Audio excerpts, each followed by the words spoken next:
Hello, dear students. Welcome to the class today. So, children, we are carrying on with geography, chapter 4, agriculture. Many times I have told that it is one of the very important chapters. Yes, dear students, you want to score well in your boards. So, you need to crack all the questions from this chapter. Questions at times are very tricky. Name of the crop is given, and you have to give the name, or you have to give the conditions in which that crop is grown. कभी कभी उल्टा हो जाता है. The conditions are given and then you have to name the crop. Yes, a very frequently asked question with this kind of in this chapter, this is the kind of question that is very frequently asked. So I needed to tell you about this. Okay, last class where we have stopped, we have been talking about horticulture. Horticulture, फूलों की खेती, फलों की खेती. So we started with the fruits where we were talking about mangoes. You like mango. I love mango. Okay. So mango of some of the areas is very famous. Maharashtra, Andhra Pradesh, Telangana, Nagpur, Cherrapunji, and then mangoes ke baad another very popular fruit is banana. Yes, dear students, it's the banana, and of course it's grown on a very large scale. Banana grown in Kerala. South में तो banana chips and all are so famous ना, कि खाली पके बनाना की use नहीं होता है. बनाना जब कच्चा होता है ना, उस समय भी वो उसका इस्तेमाल करते हैं. And it is lot in demand not only at nationally but international level also. So Kerala, Mizoram,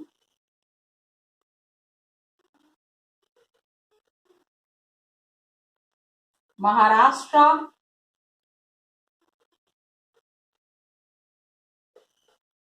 got it?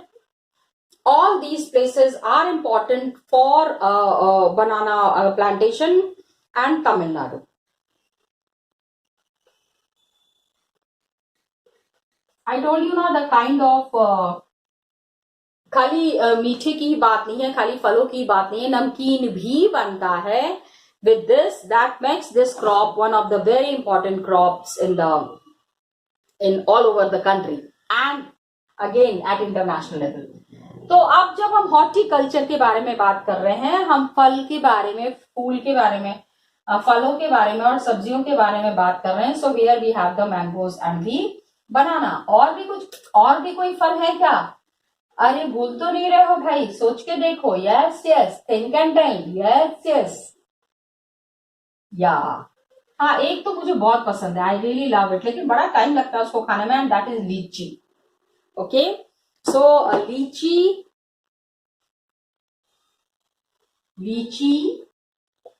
and guava of Uttar Pradesh. Very famous.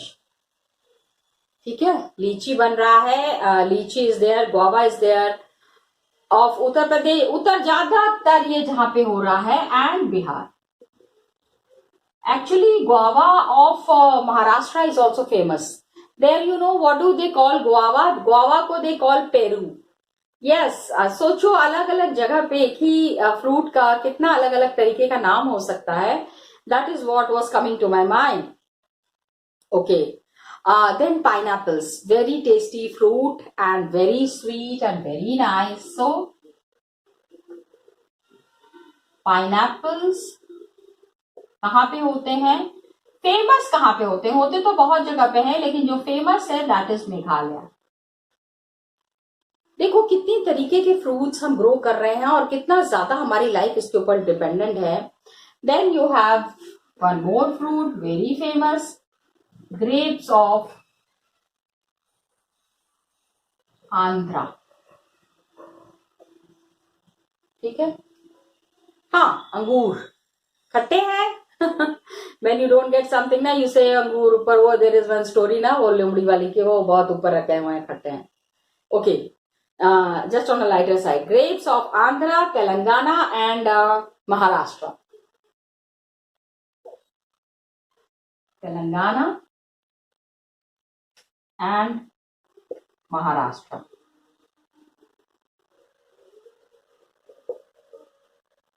Got it? तो अब आप देख लो, even the grapes are also very famous, and इसके अलावा भी बहुत सारे फ्रूट्स हैं that we are growing in India and consuming also on a very large scale. So we have apple, pear, apricot, walnuts, apple, pears, walnuts, apricot, ठीक है, अंजीर. हाँ, very famous of Jammu and Kashmir and Himachal Pradesh. Jammu and, ये तो apples के लिए तो यहीं पे बागान आपको सारे मिलेंगे of Jammu and Kashmir and Himachal Pradesh. So ये सारे स्टेट्स के नाम आपको याद रखने हैं. Which fruit is available in which state. हाँ, इस पर बेस्ड क्वेश्चंस आ सकते हैं, 1 मार्क का question. And this you know apple, pear, walnut, apricot, ये जो हिमाचल प्रदेश एंड जम्मू एंड कश्मीर में जो ग्रो हो रहा है, that is in demand all over the world. Yes children, पूरी दुनिया में इसकी बहुत ज्यादा डिमांड है. And can you believe it that India is producing around 13% of the world's vegetables. India produces 13% of पूरी दुनिया का. आप सोचो कितना ज्यादा कंजम्पशन है ना. पूरी दुनिया का 13% वेजिटेबल्स जो है वो हमारे यहाँ ग्रो हो रहा है. बाकी की कंट्रीज में, मतलब जितना भी वेजिटेबल है पूरी कंट्री का मिला के, पूरे वर्ल्ड का मिला के, इट इज अराउंड 87%. तो 13% ऑफ टोटल. एंड बहुत सारे the different kind of vegetables that are grown here. Famous vegetables like peas, cauliflower, onion, cabbage, बहुत सारे. अब थोड़ा सा ये आप याद रखिएगा, वर्ल्ड वेजिटेबल्स में which are the important vegetables that are grown in India. Okay? और वेजिटेबल्स तो आपको बताने की जरूरत नहीं है. You all know which season which vegetable comes and which vegetable is available. And सबसे मजेदार बात ये है कि हर एक सीजन का अलग अलग वेजिटेबल इज देयर. ठीक है, वो जाड़ा आता है तो द ठेला वाला कम्स विद आलू पूड़ी वाला है, मटर चूड़ा वाला है. Means some dishes are so famous in the local areas कि उसी लोकल नाम के हिसाब से ही सब्जी वाले जो है वो सब्जी बेचते हैं. That is there. Imagine how important these crops are. Okay, अब देखिए, नाउ व्हाट क्रॉप्स हैं. खाना हमने खा लिया, थाली सज गई, चाय भी पी ली, कॉफी भी पी लिया, मीठा भी खा लिया. लेकिन देखिए, कुछ ऐसे क्रॉप्स हैं जो हमारी थाली में नहीं पहुंच रहे हैं. It's not reaching our I mean in our dishes, but it is directly going to the industries. Some of the crops from the fields directly going to the industries. So now let us understand about these crops, and these are called as, इसको हम खाते नहीं हैं लेकिन बहुत ज्यादा हमको इसकी जरूरत है. Why? Because our economy is dependent on that. हमारा इकोनॉमिक सिस्टम जो है काफी कुछ इसके ऊपर डिपेंड करता है. I mean exporting the goods, importing the goods, and means some of the changes that had happened. Some of the big way the economy has seen the changes, उसका बहुत ज्यादा इम्पैक्ट पड़ा है हमारे इकोनॉमिक सिस्टम पे. ठीक है, तो अब आप ये देखो, नॉन फूड क्रॉप है लेकिन इंपॉर्टेंस कहीं भी कम नहीं है. सबसे पहला non food crop is rubber. Remember, खाते नहीं है लेकिन पेड़ों पे हो रहा है ये रबर का जो गम है. एंड इसका कैरेक्टरिस्टिक समझो, it is an equatorial crop. Equatorial crop, जो इक्वेटर के पास जो क्रॉप्स ग्रो हो रहे हैं, दैट इज इक्वेटोरियल क्रॉप.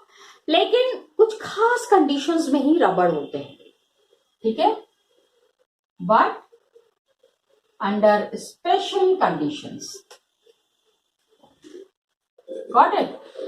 अगर वो conditions, the climatic conditions are not available, then rubber won't grow. फिर क्या होगा कि रबर की खेती अच्छी नहीं हो पाएगी.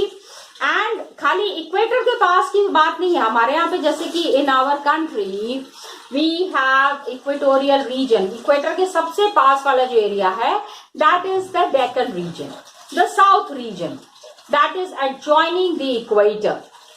सो इक्वेटर के पास the special rubber growing conditions are there. So rubber is easily grown in that area and it is also grown in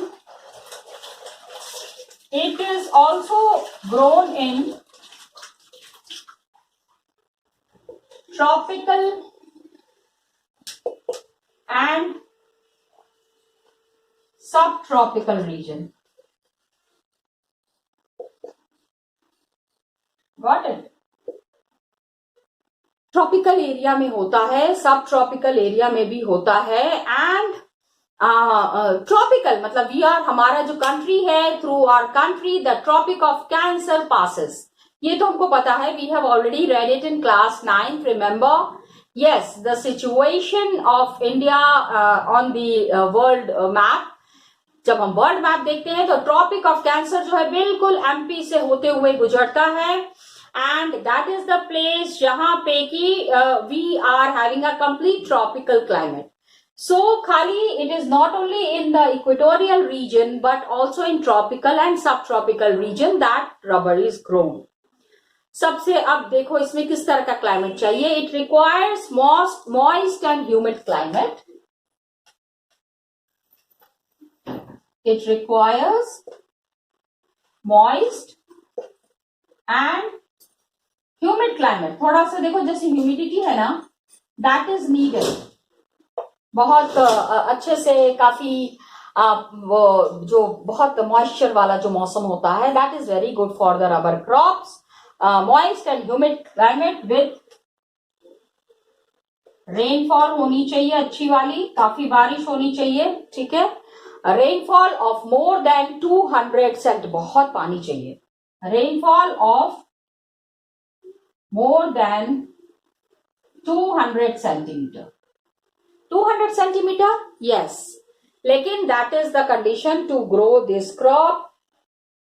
moist climate चाहिए, ह्यूमिड क्लाइमेट चाहिए एंड रेनफॉल जो है 200 सेंटीमीटर से अबव होना चाहिए.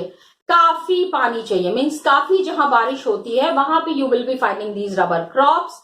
And the temperature should be above 25 degree Celsius. So temperature is above 25 degree Celsius. Got it? कितना मतलब temperature भी काफी हाई ही होना चाहिए. एंड यू कैन देखो, these are the conditions in which the rubber crop is grown. Please prepare it for 3 marks. 3 marks किस चीज के लिए? Conditions to grow rubber crop.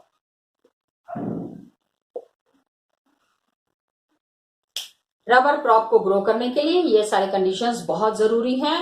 And now another very important thing is that rubber is an important industrial raw material. Industries में सबसे ज्यादा rubber का इस्तेमाल होता है. बहुत सारे इंडस्ट्रीज ऐसी हैं जहां पे कि all the work is dependent on the rubber growth. Okay, so 3 marks के लिए ये तो हो गया कि conditions where we are growing the rubber. अब let's understand what is the importance of rubber. कितना इंपॉर्टेंट है रबर हमारी इंडस्ट्रीज के लिए. सो rubber is an important industrial raw material.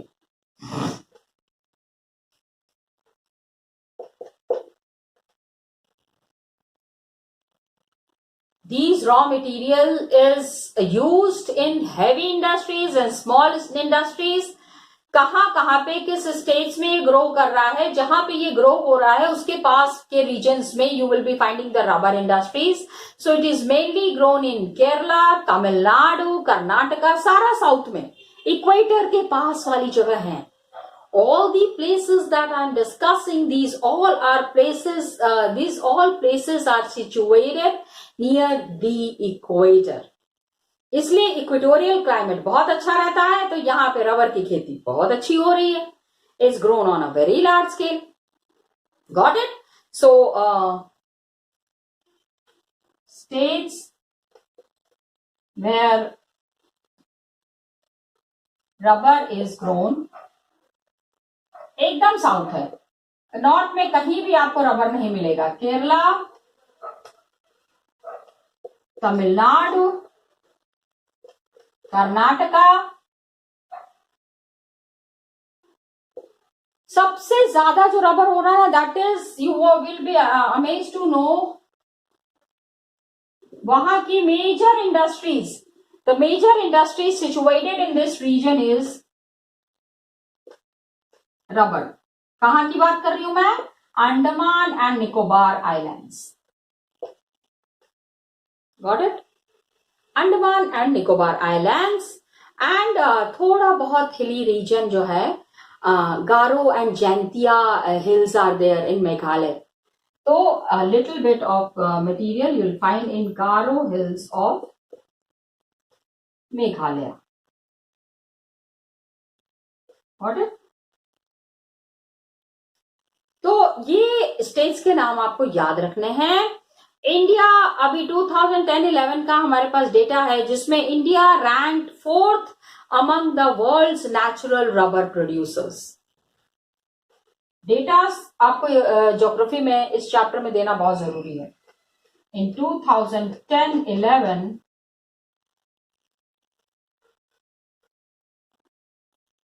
India rank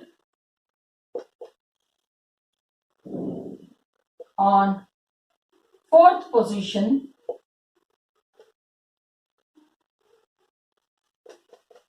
in world. You know, there is for natural rubber, जो पेड़ों से जो रबर हो रहा है, जो रबर के प्लांट्स जो डायरेक्टली पेड़ों से निकाल के, I mean natural, many countries are there where they have the synthetic rubber, नकली वाला. हाँ, yes, I have to use this word नकली and असली. So असली जो रबर है, the real rubber that is there is available in the Indian region, काफी large scale पे. Okay, तो world's natural, this is one of the very important informations that we have got here. Natural rubber हम कहाँ पे use कर रहे हैं? Where are we using the natural rubber? It is given there in your book. I'll be showing it to you in the book itself, which is covering the different industries where rubber consumption is very high.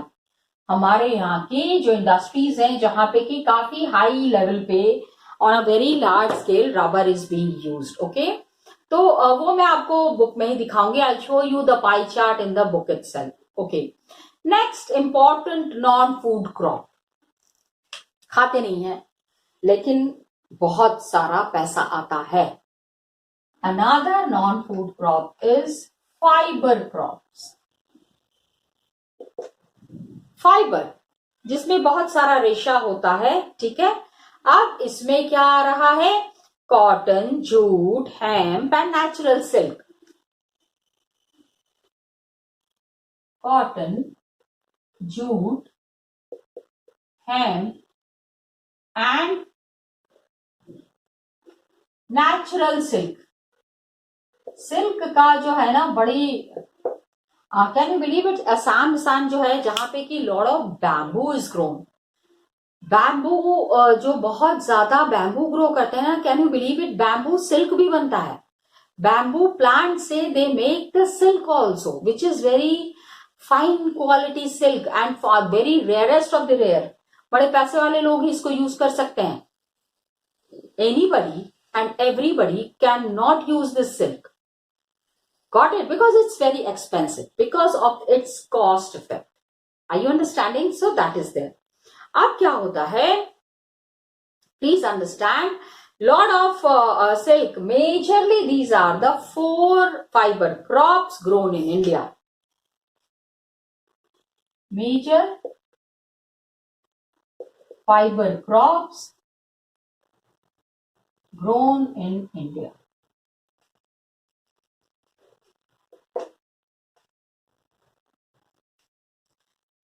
First 3, पहला जो है ना cotton, jute and hemp, ये जो तीनों हैं, these are derive from the crops grown in the soil, मिट्टी में उगता है। The cotton, jute and hemp are derived from soil. मट्टी से ही ये उगता है, मतलब इसकी प्लांटेशन जो होती है वो मट्टी पे ही होती है। So cotton, jute and hemp याद रखिएगा, directly from the soil we are getting it. लेकिन सिल्क आपको पता है, there are these are obtained from the cocoons of the silkworm. Silk is obtained from cocoons of the silkworm.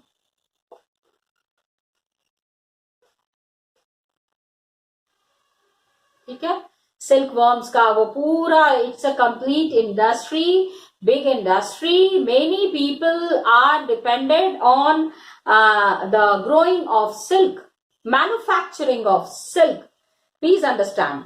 And mainly the silkworm, they feed on green leaves, specially mulberry, fed on green leaves of mulberry। एकदम अलग तरीके का ये पत्ता होता है, इन worms को खिलाया जाता है। And you know, can you believe it, it's the excreta that is the silk. हाँ, एंड देन द एक्सक्रीट, वो जो है that is the finest quality silk. And silk, rearing of silk is a very big business. Many people who are involved into it, this is called as sericulture. Rearing of silkworms for production of silk. Rearing of silkworms for production of silk is sericulture. Got it? ये तो हो गया about the fibre crops. Fibre crops में दूसरा जो सबसे important है, जिसके ऊपर जो सबसे पहले हमारे यहाँ पे खेती हुई, जिसके ऊपर काफी सारे लोगों की, many people's life is dependent, is the cotton.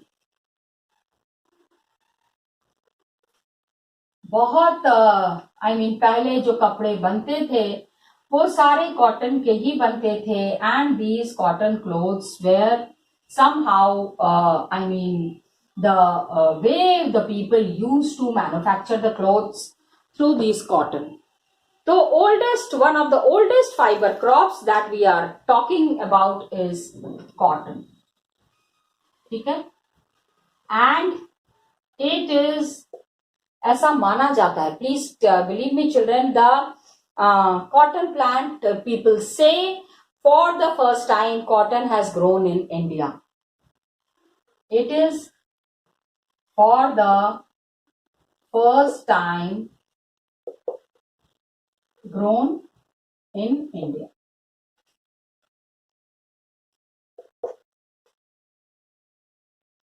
History है, हिस्ट्री में we have got the evidences 4000-5000 साल पहले, जब कुछ नहीं था, एग्रीकल्चर शुरू ही हुआ था, उस समय कॉटन की खेती हो रही थी. One of the main raw materials for cotton textile industry, one of the main raw materials for cotton textile industry.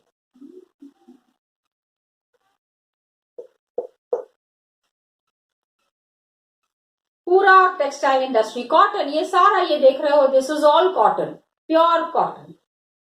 तो पूरी इंडस्ट्री सोचो, जहां पे ये मैन्युफैक्चर हो रहा है, मार्केटिंग हो रही है, मार्केटिंग से हमारे घर पे आ रहे हैं, तो आप सोचो कितनी बड़ी इंडस्ट्री होगी. इंडिया वॉज इज द 2008 का डेटा है हमारे पास, जिसमें India was the second largest producer of cotton after China. High, फिर चाइना फर्स्ट आ गया.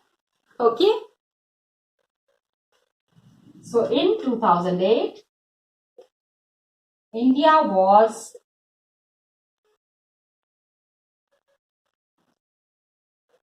second largest producer of cotton.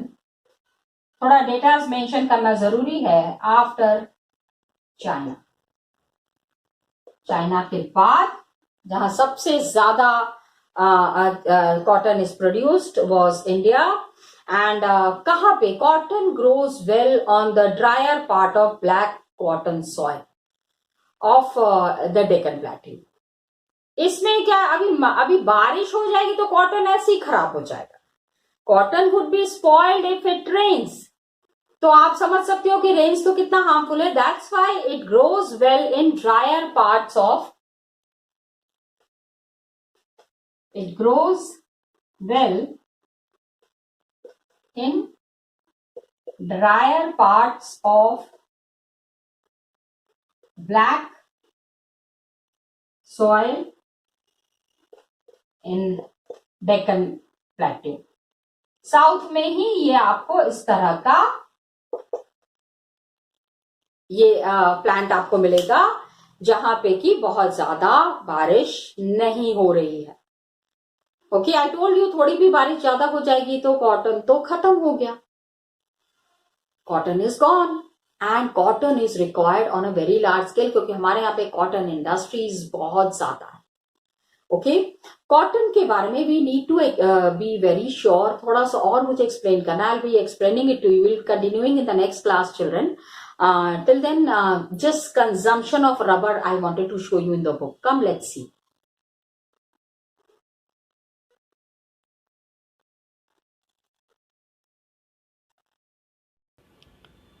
Students, just now we discussed about rubber. I wanted to show you the pie chart. Actually, the pie chart has been removed from the new book. मैंने जो आपको book में से दिखाया था, that was from the old book and a very old data was given there. So from the new book, the data has been removed. So just important things that you need to mark from this topic.